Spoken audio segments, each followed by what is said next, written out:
वर्ष में मंगल का प्रदोष निकाल कर रख लो कि मंगल का प्रदोष इस दिन पड़ रहा है, मंगल की त्रयोदशी तिथि पड़ रही है, प्रदोष व्रत मंगलवार का पड़ रहा है। और जिन लड़का लड़की को मंगल होते हैं, जिन कन्या और वर को मंगल होते हैं, केवल शंकर भगवान के मंदिर में जाकर चौमुखी दिया, 4 बत्ती का दिया आटे का, उसमें घी डालकर लड़की शंकर भगवान के मंदिर में मात्र 7 बार शंकर पे से उतार कर 3 बार स्वतः उतार कर शिव के मंदिर में रख देती है। उसका मंगल आड़े आता ही नहीं है, मंगल नहीं आता सामने। मंगल प्रदोष व्रत का इतना महत्व है महाराज। मंगलवार की भौम प्रदोष का दिन हो महाराज। प्रदोष काल में, प्रदोष के दिन व्यक्ति के रीढ़ की हड्डी में परेशानी हो या रीढ़ की हड्डी तकलीफ दे रही हो, पीठ का भाग तकलीफ दे रहा हो, डॉक्टर बोल रहे हो गुर्जा खसक गया, या कोई क्रम मान लो कोई मस्तिष्क से जुड़ी बीमारी हो, ट्यूमर हो गया हो, कोई कुछ हो गया हो, गांठ पड़ गई हो मस्तिष्क के अंदर, शंकर भगवान को बीले का गुर्दा, जो बीला होता बील फल का अंदर का गुर्दा भाग शंकर के शिवलिंग पर प्रदोष काल में मल दिया जाए। मलने के बाद थोड़ी देर बाद उसको उठा लिया जाए, शिव जी का अभिषेक पूजन स्नान करा दिया जाए, पूजन स्नान आदि सब कराकर दिया बत्ती लगाकर भगवान शंकर के मंदिर पर ही बाहर बैठकर उस गुर्दे का थोड़ा सा भाग मुख में पालो, थोड़ा सा भाग लेकर आ जाओ। 7 से 8 दिन तक उस भाग का प्रतिदिन सुबह के समय पर सेवन कर लीजिए। गुर्दे की प्रॉब्लम हो या मस्तिष्क से जुड़ी हुई प्रॉब्लम हो, वो समाप्त हो जाता है महाराज। भौम प्रदोष के दिन मंगलवारी प्रदोष का स्मरण जो सुख दिया है वो आनंद हमारे यहाँ बहुत सुंदर कहा है शिव महापुराण में प्रदोष व्रत कथा के अंतर्गत। मंगलवार की प्रदोष पड़ती है तो शिव काशी में निवास करते हैं। मंगलवार को अगर शिव जी के मंदिर में, शंकर के मंदिर में जाकर 1 लोटा पानी चढ़ाया जाता है तो हमारे कार्य में उन्नति होती है। कल प्रदोष पड़ेगा, मंगल का प्रदोष, मंगलवार की प्रदोष पड़ती है तो शिव काशी में निवास करते हैं। हमारे यहाँ कहते हैं मंगलवार की प्रदोष रोग से मुक्ति देते हैं। प्रदोष व्रत मंगलवार का पड़ रहा है। प्रदोष के व्रतों में वर्णन किया गया है कि भौम का प्रदोष, मंगल का प्रदोष, जो प्रदोष पढ़ते हैं, भगवान शंकर ने कहा सुनो पार्वती, जिस बेटा और बेटियों का मंगल विवाह नहीं होगा, शादी नहीं होगी, अगर अशोक सुंदरी का स्मरण कर कर, एक बेलपत्र में लाल चंदन लगाकर, एक मूंग के दाने के साथ अगर सुख सुंदरी के स्थान पर समर्पित कर देंगे तो उनके मंगल विवाह 3 महीने के अंदर हो जाएंगे। भगवान ने कहा जब प्रदोष काल हो, शाम का समय हो, उस समय पर बेलपत्री, पीपल और आंवले के नीचे लक्ष्मी तो कुछ देर के लिए विराजमान हो जाना। जो तेरे इन वृक्षों के नीचे शाम को दीप लगाने आए उसके घर तो पीछे पीछे चली जाना, बस इतनी कृपा कर देना। एक कनेर का फूल देवाधिदेव महादेव को प्रत्येक प्रदोष के दिन शिव जी को जल चढ़ाकर समर्पित करना प्रारंभ कर दो। 2 या 3 प्रदोष निकलेगी, मेरा देवाधिदेव महादेव तुम्हारी झोली खुशियों से। मंगल का प्रदोष निकाल कर रख लो कि मंगल का प्रदोष इस दिन पड़ रहा है। व्रत करो चाहे ना करो, मंदिर में चढ़ी हुई बेलपत्र को उठा लो, बेलपत्र का ब्रह्म कमल बना लो। ब्रह्म कमल का मतलब होता है डंडी बीच में रहे, आसपास पत्तियां रहे।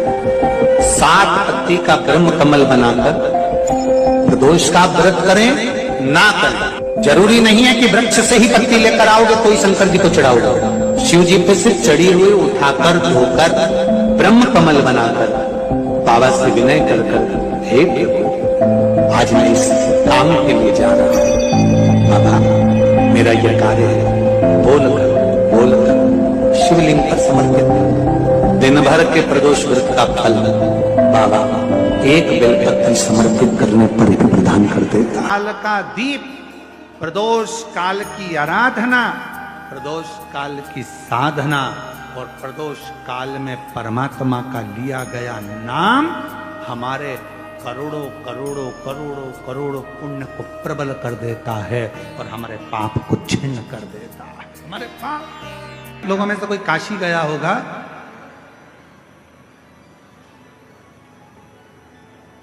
तो काशी में एक जगेश्वर महादेव है।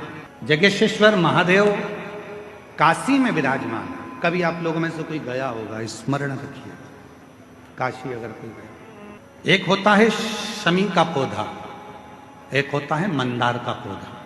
मंदार जानते हो सब लोग? बोलो तो जम के। सफेद आंकड़ा भी उसको बोलते हैं, मंदार भी उसको बोलते हैं। मंदार का पौधा, और एक होता है शमी का। कहते हैं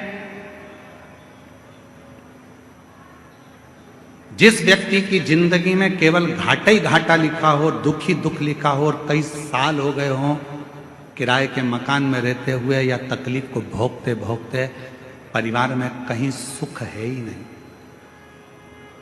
दो पौधे को याद रखना। और दोनों पौधे की कथा हमने पूर्व में सुना चुके, मंदार और शमी। दोनों की कथा सुनाइए कि ये मुनि थे, कौन से ऋषि के बेटे थे ये मंदार और शमी, किसके पुत्र थे, सब कथा सुने। आप यूट्यूब पर कथा पूरी मिल जाएगी, आप सुनो। जिसकी जिंदगी में दुख ही दुख लिखा, कष्ट ही कष्ट लिखा, परेशानी ही परेशानी लिखी, तो मंदार और शमी ये दो पौधे ऐसे हैं जो जीवन में सुख प्रदान करते हैं। एक नियम बना लो, 12 महीने शिवरात्रि आती है, हर महीने शिवरात्रि पड़ती है, महीने में 2 बार प्रदोष पड़ती है। या तो प्रदोष का नियम बनाओ या शिवरात्रि का नियम बनाओ। एक काम करना चालू करो, थोड़ी सी मिट्टी शमी के पेड़ के नीचे की और थोड़ी सी मिट्टी मंदार के पौधे के नीचे की, दोनों को लाओ, अच्छा मिलाकर उसका एक शिवलिंग का निर्माण करो और उस शिवलिंग का पूजन प्रदोष काल में शाम के समय शिवलिंग के सामने 2 घी के दिए जलाकर, जैसी घर में पूजन करते हो वैसी की वैसी पूजन करो, आरती करो, थोड़ा सा भोग लगाकर निवेदन कर कर उस शिवलिंग का बाद में विसर्जन करो। 5 या 7 प्रदोष कर लो या 5 या 7 शिवरात्रि कर लो। आपको किसी के आगे हाथ नहीं फैलाना पड़ेगा। मेरा देव अधिदेव महादेव स्वयं भंडार भरना प्रारंभ कर दे, स्वयं शिव भंडार भरेगा। मंदार और शमी के वृक्ष के नीचे का वो फल होता है जो सुख देता है, जो सुख देता है।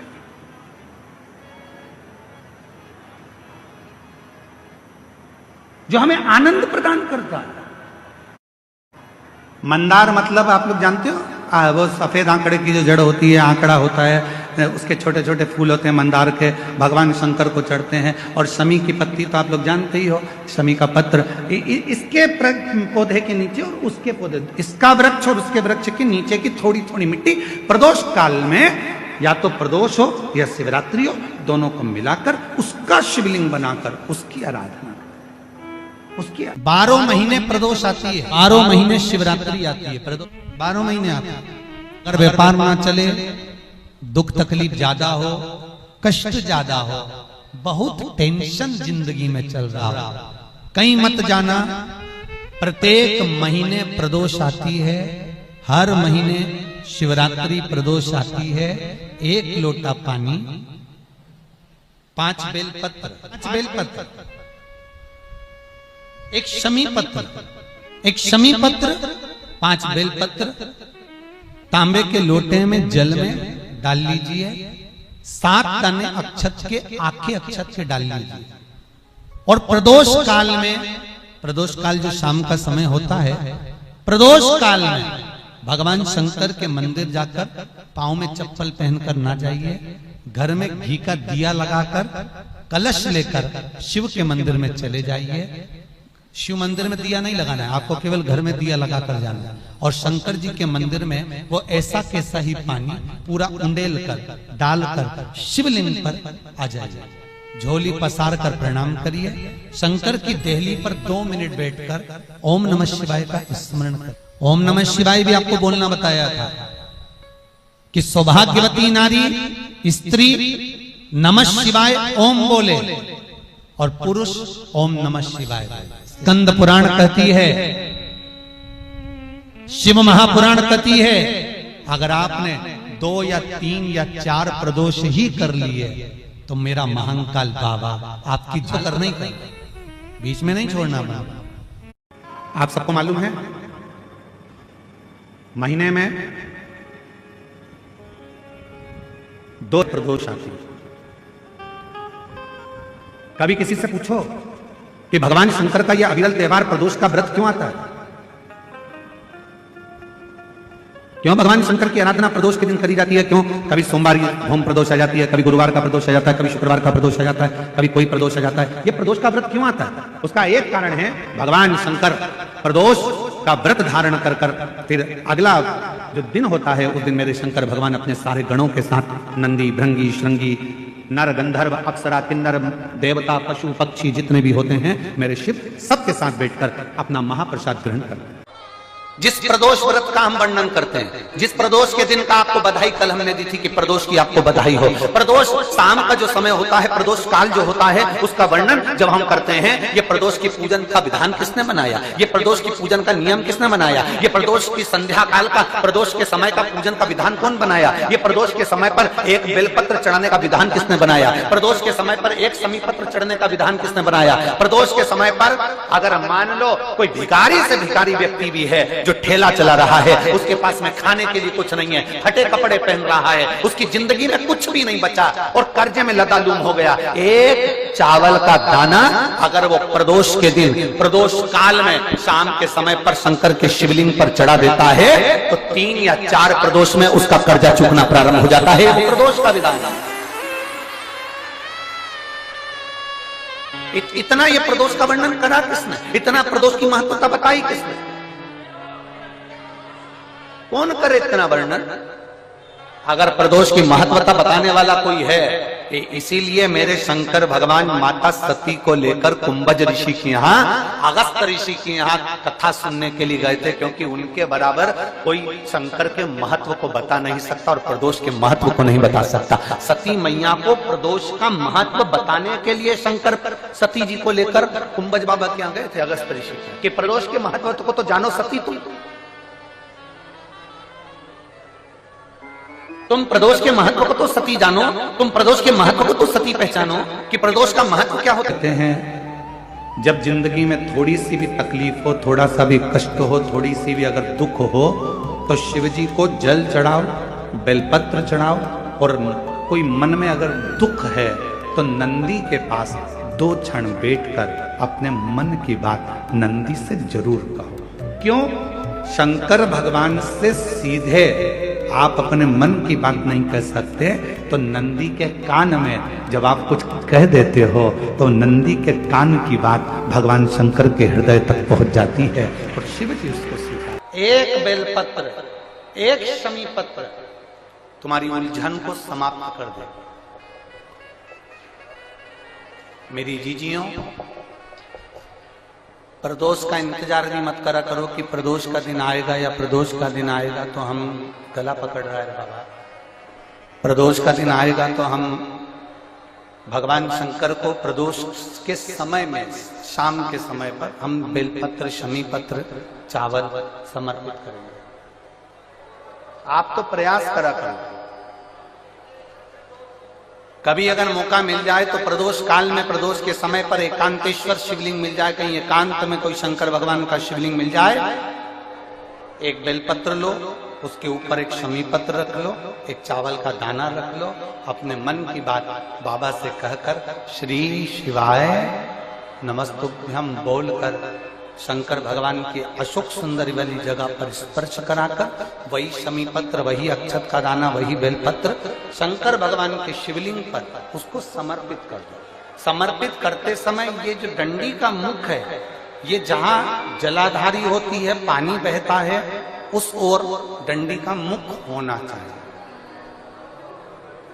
जिधर पानी बह रहा है उधर से करो।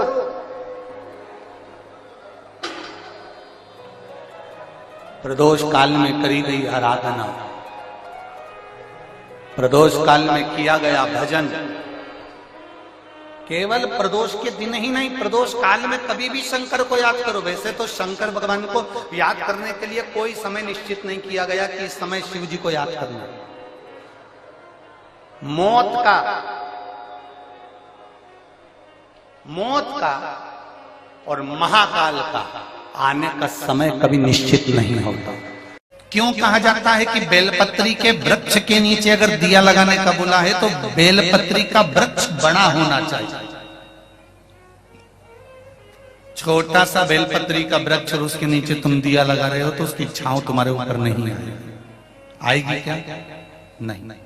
तो बेलपत्री का वृक्ष बड़ा होना चाहिए, जिसके नीचे आप बैठ कर दिया लगाओ तो उसकी छत्र छाया रहना चाहिए। क्यों कहते हैं कि पंडाल में बैठकर जहां मौका मिल जाए, जहां जगह मिल जाए, पंडाल के भीतर बैठकर शिव महापुराण की कथा सुनना चाहिए। उसका कारण क्या है कि जो पंडाल बनता है वो शंकर भगवान की इस पोथी के ऊपर से चालू होता उससे जुड़ता 1 2 3 4 पीछे 5 साइड में 6 ऐसे बढ़ते जाए। जब एक दूसरे से जुड़ा होता है तो इसकी छत्र छाया अंत तक पड़ी रहती है, जहां तक आप बैठे। वो तो भीड़ बढ़ जाती है तो लोगों को, अब जैसे आज भी अपार भीड़ होने के कारण लोग भयंकर खड़े हुए हैं, उधर भी इधर भी और पीछे भी। पर फिर भी हम तो कहेंगे अगर कहीं मौका मिले, आपको जगह मिल जाए तो बैठने का भी प्रयास करना। फ्रिज में जो सामान रखा जाता है, फल रखे जाते हैं तो वो सड़ते हैं। अरे बोलो जल्दी से, नहीं। फ्रिज में दूध रख दोगे तो फटेगा। अरे पीछे वाले भी बोलो रे, नहीं। फ्रिज में सब्जी रख दोगी वो सड़ेगी? नहीं। फ्रिज में अगर तुमने सामान रखा है तो वो खराब नहीं होता। उसी तरह कथा सुनने जाओ तो पंडाल के अंदर बैठो, क्योंकि ये वो फ्रिज है जिसमें एक बार कोई पहुंच जाता है तो संसार में सड़ता नहीं।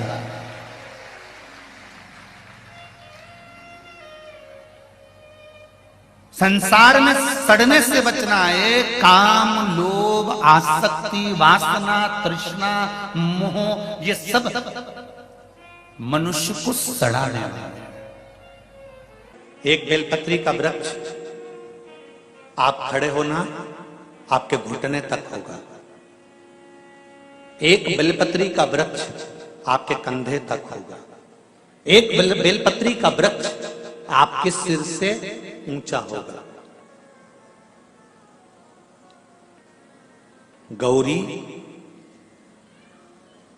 कात्यायनी और महालक्ष्मी, 3 बेलपत्री के वृक्ष की अवस्था रहती है। कौन से बेलपत्री के वृक्ष से पत्तियों को तोड़ा जाता है? जम के बोलो जरा। कौन से बेलपत्री के वृक्ष से पत्तियों को लिया जाता है? गौरी से? बोलो जरा। नहीं। कात्यायनी से? नहीं। बेलपत्री की पत्तियों को लिया जाता है महालक्ष्मी से। किससे लिया जाता है? महालक्ष्मी से, जो तुम्हारे सिर से ऊपर हो, जिसकी छाया तुम पर पड़ रही हो। ऐसा वृक्ष, बड़ा वृक्ष होना चाहिए, जिससे पत्ती को लेकर जब हम शंकर भगवान को समर्पित करते हैं तो लक्ष्मी को जब हम लेकर आते हैं और भगवान शंकर को जब देते हैं और उस पत्ती को हम वापिस जब उठाते हैं तो भगवान महालक्ष्मी को अपने घर में प्रदान कर देता है। ऐसी वृक्ष से पत्तियों को लेना चाहिए। पर आज के जमाने में लोग इतने समझदार हो गए, बड़े वृक्ष से कौन पत्ती तोड़ने जाए, छोटे छोटे वृक्ष लगे, उन छोटे से वृक्ष में से पत्ती तोड़ ली, छोटी सी पत्ती तोड़ ली। अरे शास्त्र कहता है, यहां तक वर्णन करता है शास्त्र, अगर आपके घर में तुलसी का पौधा छोटा है तो वो कुमार अवस्था का होगा। वो तुलसी का पौधा जब घेर घमोर हो जाता है तब अखंड सौभाग्य को देने वाला हो जाता है, उसमें से पत्तियों को उतारा जा सकता है, उसमें से आप कोपल को उतार सकते हो, उसमें से पत्ती को आप उतार सकते हो। उसी तरह बेलपत्री के वृक्ष में भी जो वृक्ष लक्ष्मी महालक्ष्मी का तुल्य हो, उसमें से आप बेलपत्र को उतार सकते हो। छोटे छोटे वृक्ष की पत्ती को तोड़ना ये उसमें का है जैसे छोटी अवस्था की कन्या के साथ में अपशब्द कहना, ताने देना या उसको आड़ा टेढ़ा कह देना।